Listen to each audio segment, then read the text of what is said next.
বাংলাদেশের আন্তর্জাতিক অপরাধ ট্রাইব্যুনাল আইসিটিবিডি 17 নভেম্বর 2025-এ রায় ঘোষণা করেছে শেখ হাসিনাকে মানবতা বিরোধী অপরাধ অর্থাৎ ক্রাইমস এগেনস্ট হিউম্যানিটি এ দোষী সাব্যস্ত করে মৃত্যুদণ্ড দেওয়া হয়েছে। আদালত বিশেষ করে বলেছে তিনি উকসানি দিয়েছিলেন এবং হত্যার আদেশ দিয়েছিলেন। নিরাপত্তা বাহিনীকে এমন নির্দেশ দিয়েছিলেন যাতে প্রতিরোধ করা ভালোভাবে কাজ না করে।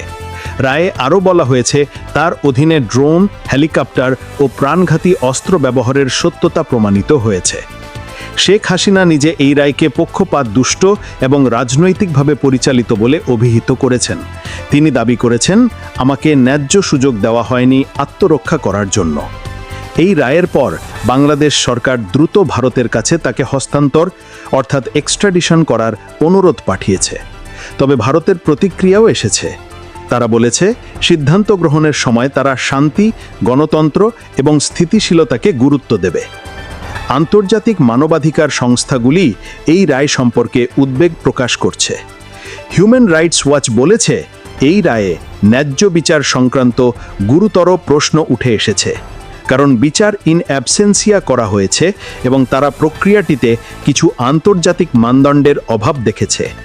প্রেসেসি রিপোর্ট বলেছে রায়ে একজন তৃতীয় অভিযুক্ত প্রাক্তন পুলিশ প্রধান চৌধুরী আবদুল্লাহ আল মামুন তাদের সঙ্গে অংশীদার হয়ে তাদের রাষ্ট্র সাক্ষী হয়েছেন এবং আদালত তাকে 5 বছরের সাজা দিয়েছে। সাথে আদালত নির্দেশ দিয়েছে যে নিহত ও আহত প্রতিবাদকারীদের ক্ষতিপূরণের জন্য ব্যবস্থা নিতে হবে। এই রায়ের পর বাংলাদেশের রাজনীতি উত্তপ্ত হয়ে উঠেছে। কিছু সমর্থক রায়কে ন্যায্য বিচার বলছেন, অন্যরা বলছেন এটি রাজনৈতিক প্রতিহিংসার অংশ।